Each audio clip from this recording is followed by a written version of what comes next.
Hey guys, good morning. Now I'm just about to go for a run here in beautiful Centennial Park. It's blue sky, it's nice and warm. I'm really looking forward to it. So I had a fantastic question from one of the online guys at the moment, Ryan, about what's a suitable warm-up or a good warm-up you can do maybe before you're doing a strength workout at home or a strength workout in the gym or me going for a run. So basically you just want to get these shorter, tighter muscles a bit warm, loosened up, so you can perform your program and feel like you're getting the most out of it without feeling any sort of restrictions through different parts of your body once you get moving. So he was saying how during the first exercise of his program, you felt a little bit tight through the hamstrings. So the best thing you can do, guys, is grab your mobility plan and do snippets of it that you know are going to suit your body the most. So if you're a person that feels really tight in the hamstrings or really tight in the quads, grab your mobility plan and just focus on those areas that you know need loosening up, that you know need attention before you go ahead and start your workout for that day.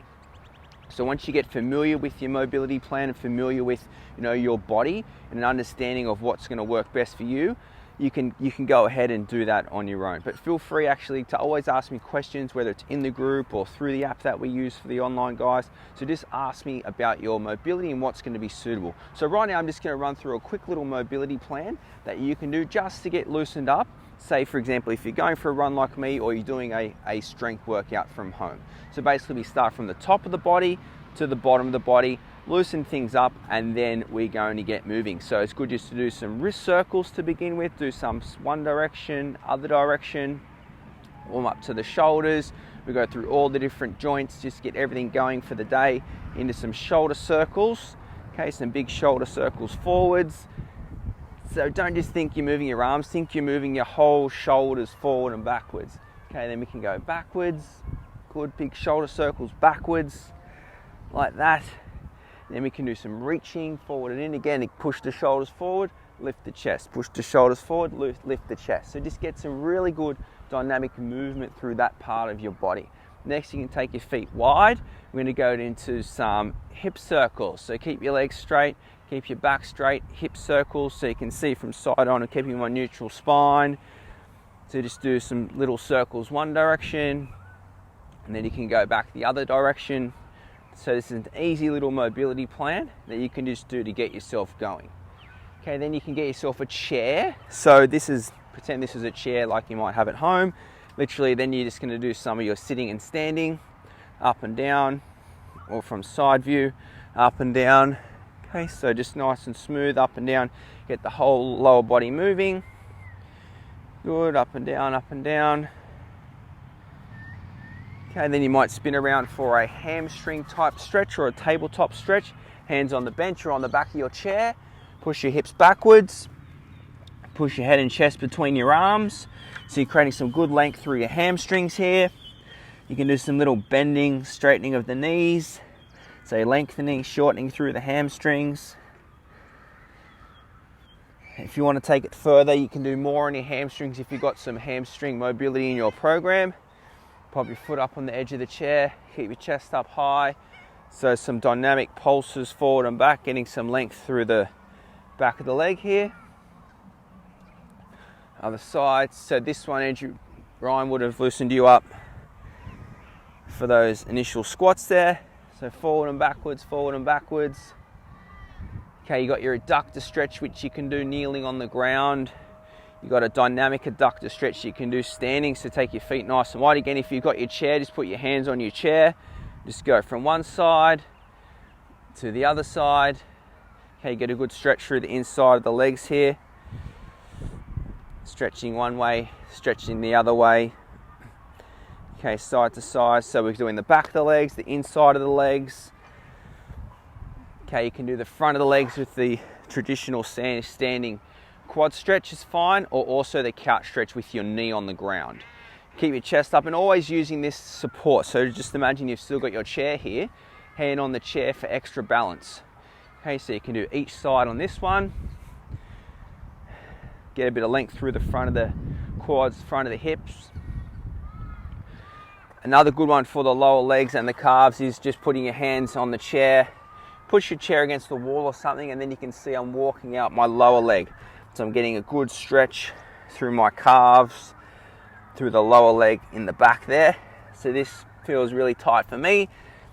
So I know that I need to do a good minute on this moving stretch to get me ready for if I'm going to run for over an hour, maybe an hour and 20 minutes. I want to make sure that I'm loosened up and getting some length through the different parts of my body. So those ways are pretty easy. We've moved through the shoulders, the upper body. You can also do some side to side rotations. Make sure you pivot your foot so that you're not twisting. We're not twisting, but we're moving our hips with us as well. Okay, so pivot your foot so you move through your hips. So we've moved through the transverse plane of motion. We've moved through our upper body and shoulders. We've got a little stretch through the quads, a little stretch through the hamstrings, a little stretch through the adductors. We just haven't done the glutes yet. So glutes can be done on the ground. So you can go into a bit of a pigeon stretch. Okay, keep your arms straight. Keep your chest up, and that's going to keep your back nice and straight. Okay, you can take your shoulders from side to side. Okay, and then you can go to the other side. Same thing. Step that foot through. Keep your chest up so you keep your spine nice and neutral. So with any of these stretches or movements, we'd never really want to get too rounded into that funny flexion position where we've got the most stress on our lower back. We always want to be in a neutral spine. Okay, so comment below areas of your body that you feel are the tightest, some ideas you might need. I'm happy to share further and make some videos on different areas of the body that feel the tightest for you. But just a general loosen up through your whole body is going to get you ready for your exercise session, get you ready for a run, get you ready for a strength session. Okay, so if you're an online client at the moment, just have a look at your mobility plan. Those of you that join the group as well, I'm giving you guys that free gift, that free PDF of a big mobility plan. So just choose bits and pieces of that which you feel are suited best for your body. If you're unsure, just ask me. Say I'm tight in this and this part of my body, and I'll point you out which ones are going to be the best for you so you can get the most out of it. Okay, as far as loosening our spine up, it's good, of course, to get a little bit of movement through your spine as well. So you can just go into some cat-cows. Okay, some gentle mobility for the cat-cow. Up and down, listen to your body so you know how far to push, and then just push your hands in front, push your chest between your arms, get a good child's pose stretch with your tailbone high, stretch out through that lower back, and then you can slowly make your way back up to standing. So quite a thorough warm-up there, guys, but just go back and pause it, choose bits and pieces which you feel are suited to you and your body. Okay, I covered a lot there, so just go back and have a look at yourself. Comment below, give me a couple of likes if you feel like that was beneficial for you. Just click like now, and then we can also rewind, fast forward, ask questions so we can expand on that further next time. So until you guys do your next session, pick a handful of those, loosen yourself up, unload that lower back, and get back to doing what you love.